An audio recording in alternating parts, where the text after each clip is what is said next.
It used to be just a morning beverage, the drink you needed to start your day, something you ordered with breakfast at a diner. But now it seems coffee is ingrained in our culture. Coffee houses have become social spots. We wanted this to be a place that was community oriented. Coffee orders have become more sophisticated. It's so nuanced, depending on how much water you put in, how much you grind it, what your brew process is, and the way it's processed. Coffee mugs have become trendy. Everything here, especially at the warehouse, is kind of a raw, rustic, industrial feel. And over the years, more and more local entrepreneurs have made coffee their livelihoods. Just seeing coffee businesses start growing up, especially here in San Antonio, there's a lot more shops, local shops establishing in the past 2 years. But how did that happen? And when did coffee become so cool? KSAT explains. KSAT explains. KSAT explains. KSAT explains. On-demand, in-depth perspective. Perspective on stories we bring you in our newscasts throughout the day. We're looking into concerns over voting safety during a pandemic and the battle over mail-in voting. A look at how the protests and demonstrations have played out in our city, and an examination of what it means to be black in San Antonio. An issue that you have likely felt the effects of, rising property taxes. The roots of Tejano run deep in South Texas. We examine the cultural impact the music has had in San Antonio. This week, KSAT Explains is taking a deep dive into coffee culture.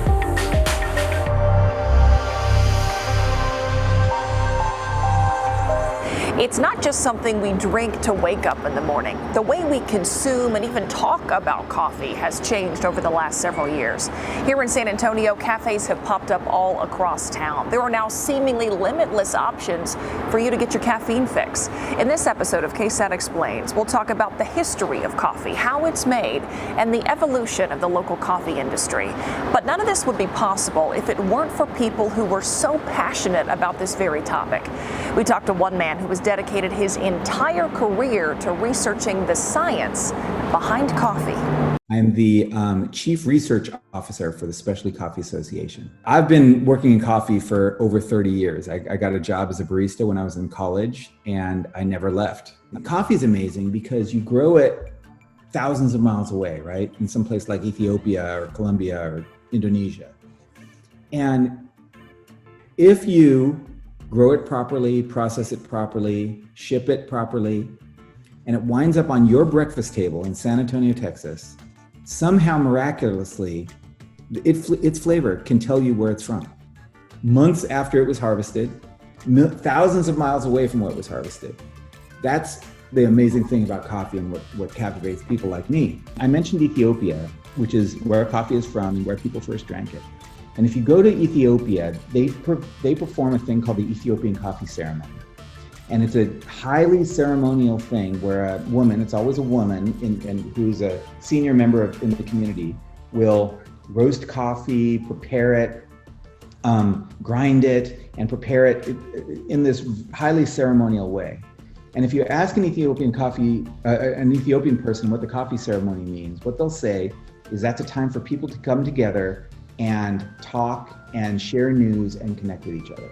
And there's something about coffee in its chemistry, the way it affects us, right? It stimulates us a little bit, but it also makes us somehow more social and more talkative.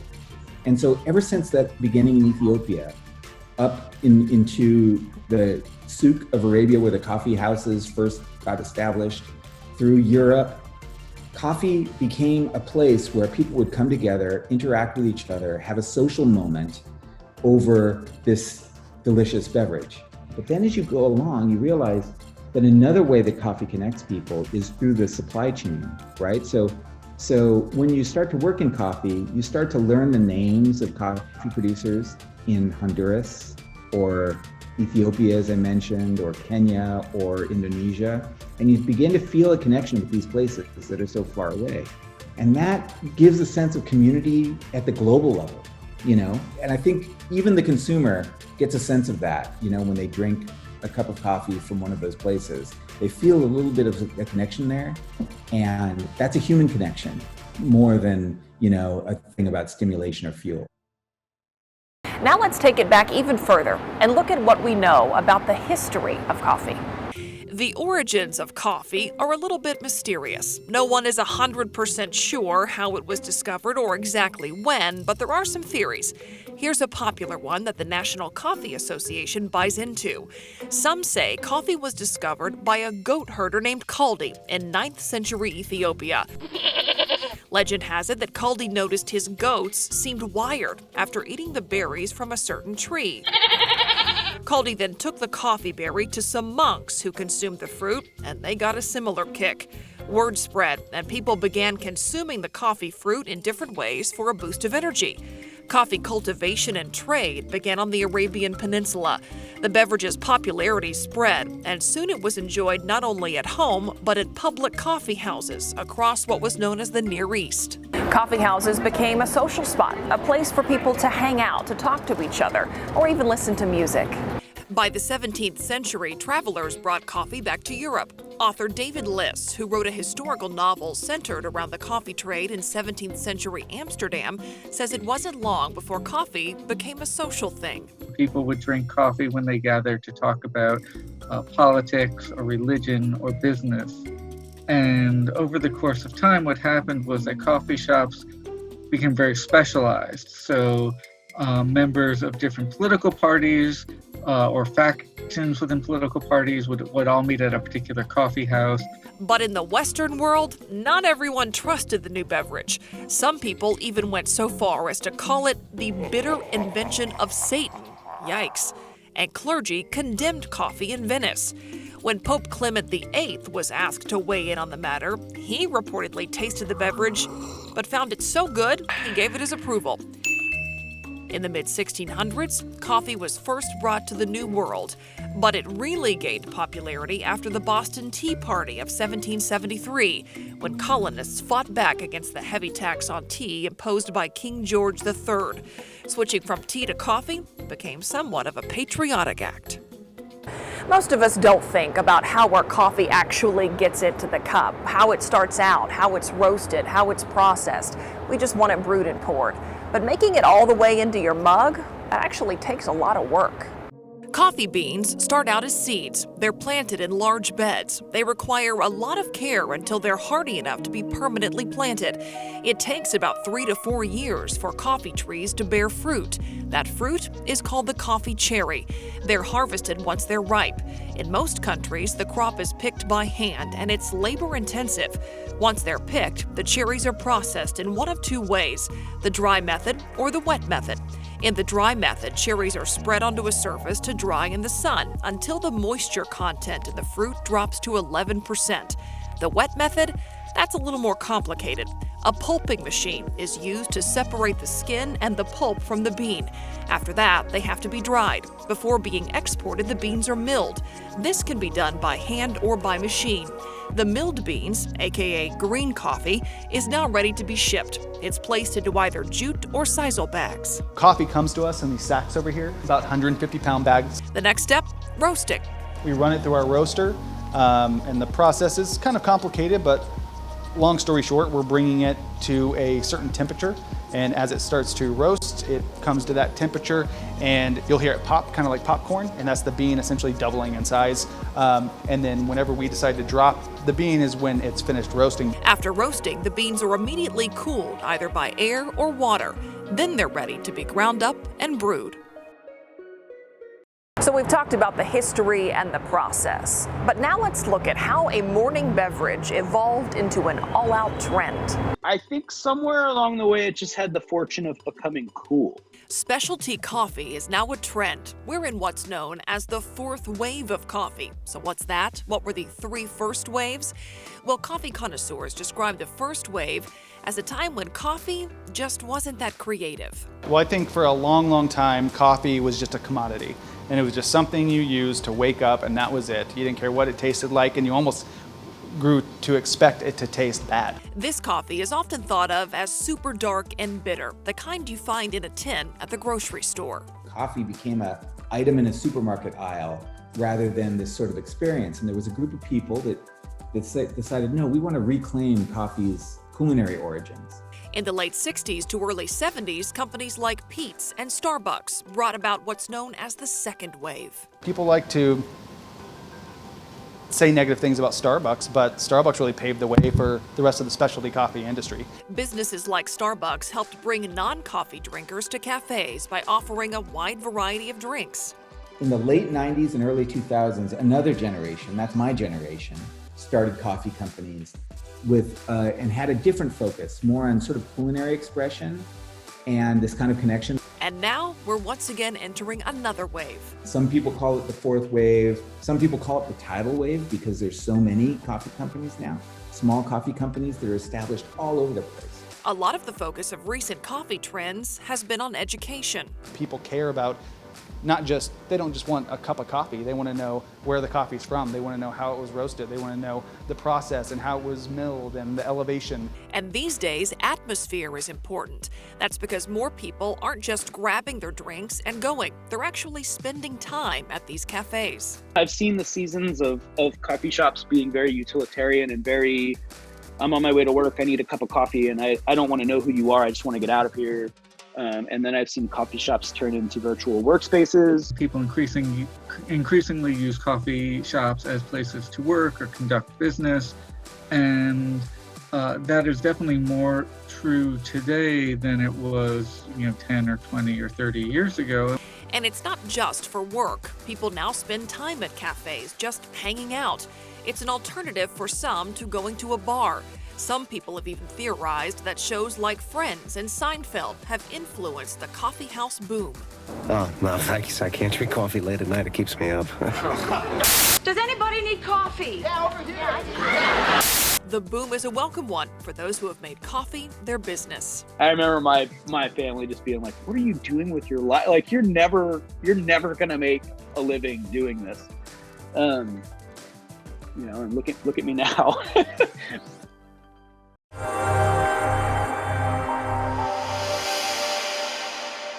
A good friend of ours changed his entire life for coffee. Charles Gonzalez, remember him? He used to be my KSAT co-anchor on Sunday nights, but then he fell in love with coffee and made a total career change. He opened up a coffee shop here in San Antonio. I caught up with my buddy to talk about what he has learned, literally traveling the world in the name of coffee. For starters, why did you ditch us for coffee? Fair question. For years, we anchored together on Sunday nights, but then Charles changed things up, ditching the anchor desk for the coffee counter. Not exactly breaking news to those of us who know him. We all know that when you talk about coffee, you are passionate about coffee. Like, you're into it. So, Say nerd. Nerd or not, for Charles, coffee is fascinating. You could take the same bean from the same farm, process it 3 different ways, then roast each of those 3 different ways, and then brew them 3 different ways. So, you could have, from one bean, you could have 27 different types of drinks at the end. And that's, I think, what's really interesting about coffee is it's so nuanced. That nuance became knowledge for Charles and eventually a business. He opened Rosella in 2014. Multiple locations followed. Today, he travels the world working for a company that sells commercial espresso machines. So when somebody says coffee culture, what is coffee culture to you? I guess it kind of depends, who you are and where you're from, because in some cultures it's very different. Like I would say, in the Middle East, there's, for religious purposes, a lot of people don't drink alcohol. So cafes are like the bars. I mean, there are a lot, our customer there, he'll go out to a cafe at 9, 10, 11 o'clock at night and they're packed. There's a lot of people there, and that's what they drink, and that's kind of like the way they socialize. So coffee culture there could be very different from what it is, here in the States, because most people in the States, they're not looking to drink coffee after 6 o'clock at night. Maybe like a little espresso after dinner, but it's not like, hey, let's go out and go hang out and drink some coffee. That's not a thing. Like a lot of coffee connoisseurs, Charles points to Starbucks as the engine that kickstarted coffee to what it is today in the U.S. I think, for lack of a better term, I think they just kind of made coffee sexy, with the names or the way the drink looked, or what it sounded like. It's like, ooh, it's a frappuccino. It's like, well, it's a blended iced beverage. Yeah, but no, it's a frappuccino. So how does he like his? I mean, there's coffee from Ethiopia, which is my favorite. which can taste just like blueberries. It's almost like, I mean, there's still coffee, but it's like it has this strong blueberry flavor. There's some, like from Kenya, that has a really, acidic grapefruit flavor. My husband tells me my coffee preference is motor oil. I like it strong, apparently. To this day, Charles is still learning about coffee, doing the very thing that got his second career brewing years ago. I think back then, 10, 11 years ago, you could probably count on one, maybe two hands, the number of independent coffee shops and roasters that were in San Antonio. Now, if you want a good cup of coffee in San Antonio, there are quite a few options. There are cafes, coffee trucks, even places that roast their own beans in-house. Depending on what you're looking for, there's pretty much something for everyone. But that was not always the case. If you've been following the evolution of coffee culture locally, you've probably been to, or at least heard of, local coffee. Founder Robbie Grubbs opened the original cafe on Sonterra Boulevard back in 2009. He says he was inspired after visiting a coffee shop in Austin, where he was impressed by both the coffee and the atmosphere. The people that worked there, they weren't order takers. They were guys that were truly interested in my life. I was interested in theirs. Grubbs, who had been working as a home builder, had a history with coffee. He helped open the very first Starbucks in Texas, in Plano. He used both passions to create local coffee. It was the marriage of those two. I just had this light go off, and I was like, my God, if I could get a hold of this roaster and have coffee like this and train these employees to be craftsmen and peers of the people that came in and not just order takers, but put it into something beautiful. At first, he was worried that what he was doing wouldn't catch on. When we opened, it was a lot of, nobody had ever had anything like what we were serving. There was days in the beginning, trust me, when it was like crickets. And then I'm like, oh my gosh, what have I done? But coffee culture did take hold in San Antonio. And over the course of the next decade, several other locally owned coffee shops opened across town, like Shotgun House Coffee Roasters. In 2017, after a visit to Brown Coffee, my mom suggested that I start roasting coffee. Started roasting on the front porch of our Shotgun House in Tobin Hill, and quickly started doing some pop-ups in our front yard. Shotgun House Roasters owner Eddie Laughlin says that he was surprised at how popular his pop-ups became, with people willing to buy hot cups of coffee out of his house, even on the hottest of summer days. We realized that if we wanted to be legitimate and not get shut down by the police, that we would have to get a legitimate roasting space. Shotgun House Roasters opened its first brick-and-mortar cafe on Buena Vista in 2018. Gold Coffee opened about a year and a half ago on South Flores, but founder Jason Tantaros has been in the coffee industry in some form or fashion for nearly 2 decades. All the way from doing local mom and pop shops to Starbucks. Tantaros says a major focus when creating his shop was cultivating an atmosphere that he describes as nice. We're a shop, if we don't know you when you walk in, that's kind of rare, and then eventually you come back enough where we do know you. Today, coffee trucks are even a thing. Marco Cardell opened Mila on Broadway in March of 2016 after years of working as a barista. So I started somewhere as a barista back at North Star Mall in 2009. He decided on a truck instead of a storefront because financially it made more sense. Definitely the expenses on it. I'm in a small local business owner, we don't have a lot of sources to spend, and a brick and mortar at the beginning and all that. So a truck was a good idea for us to make it good and cheap. While our coffee community is relatively young, it has grown quickly. I have had coffee in this city that rivals any other city I've been to. The cool thing about San Antonio is that we became one of the, I think, more progressive cities in coffee in the U.S. And even more roasters and cafes are opening up, each truck or cafe with its own vibe and aesthetic. As more people get into the coffee game, Tantaros hopes that coffee culture becomes more inclusive and approachable. Coffee in general, nationwide, at some point kind of had this real snobbish, you can come in, but I'm going to tell you how to do things. We've all experienced a coffee shop that has criticized someone for putting cream and sugar in their coffee, or not understanding what a natural process is, or you're paying $8 for a cup of coffee. I'm starting to see people, I feel, kind of lighten up about that. And I think the reaction to that is that we're going to see people get more creative. They all agree there's room for everyone, which is something that makes the coffee business special. I don't think that if you worked at, if you're the owner of H-E-B, you'd be happy to see somebody else go open up a grocery store next door, you know what I mean? Grubb says it's that sense of community that creates the unique flavor of the coffee industry.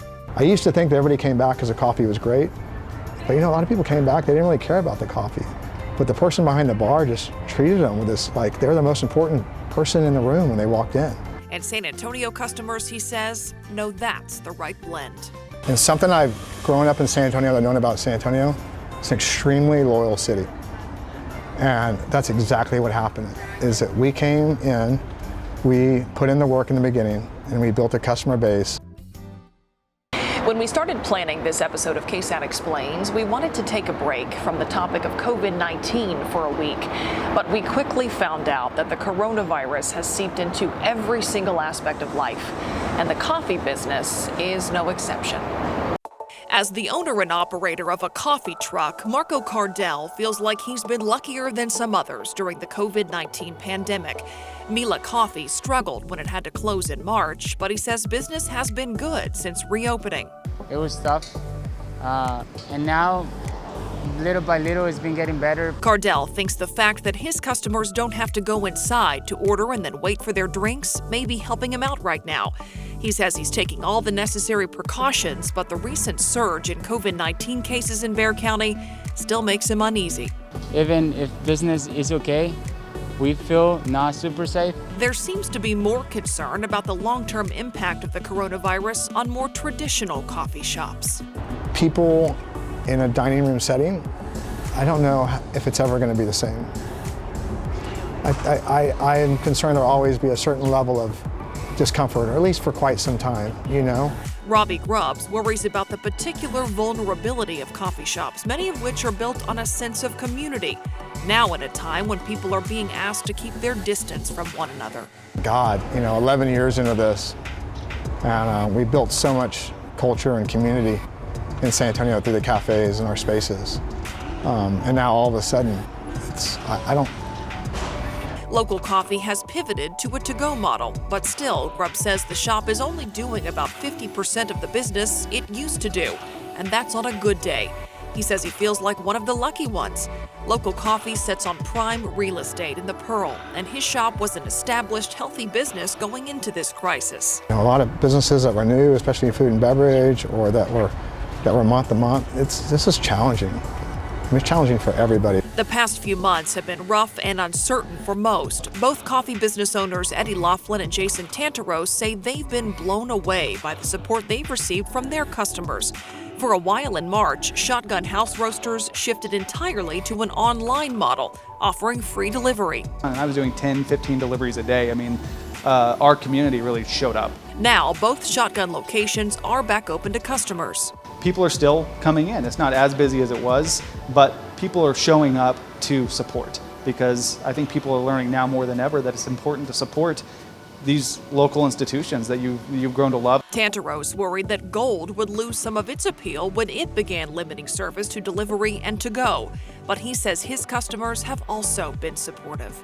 I don't say it lightly. It was beautiful. It was amazing to see people excited to support you, and I think that really at the end of the day, they were just excited to have something also to go do. And he believes his coffee has helped customers keep some sense of normalcy during this pandemic.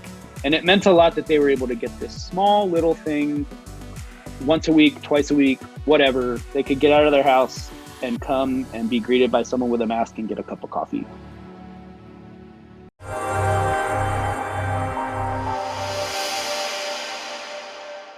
One of San Antonio's most well-known coffee connoisseurs, Spurs guard Patty Mills. Mills loves a good cup of coffee, and he tells our RJ Marquez that it not only helps his team bond, but it also led to a fundraiser to help out victims of domestic violence. They call themselves the Spurs Coffee Gang, and the ringleader is none other than Patty Mills. Over the past few seasons, Mills has blended his love for coffee into an opportunity to build a bond with teammates. Manu, Boris Diaw, Tiago Splitter, Rudy Gay, Bryn Forbes, and Derek White have all been part of the crew. Mills even gets his coffee fix during games. The go-to is a flat white. I have a double espresso when I work out, so whether it's pre-workout or during workout, so at halftime, for example, of a game. But then if I'm relaxing and want a consistent little sip away, then it's a good house blend. In May, Mills transformed his appreciation for a good cup of joe into a citywide fundraiser to help victims of domestic violence. With the help of 8 local coffee shops, including this one right here, he organized the Give Mama Coffee campaign on Mother's Day. This has been a really special journey that we've been on to be able to build something that has meant a lot. And especially to me, who's been so much a part of the San Antonio community now for quite some time. Mills encouraged San Antonians to shop at participating shops and then wrote a check to Family Violence Prevention Services, doubling the sales total. The campaign also helped bring business to local coffee shops hurt by the pandemic. From a small business standpoint, what it has done is it's brought the coffee community together, which actually hasn't been done before. Gold Coffee at Freight was one of those shops that got a boost from the campaign. Jason Tanteros has been serving Mills coffee locally for about 8 years. The first time I met him, to me, he was just a customer. I had no clue who he was. It was really, really great to have someone come to us and ask us to be a part of something. Just to be able to make such a huge impact for, I think, such an ignored cause really meant a lot to us. Patty's Give Mama campaign ultimately raised nearly $104,000 for the shelter. I mean, that day was crazy. It was wild. We experienced something I don't think we ever thought as a business we would experience. Just from a few cups of coffees. Oh my goodness. I wish we could hug right now, but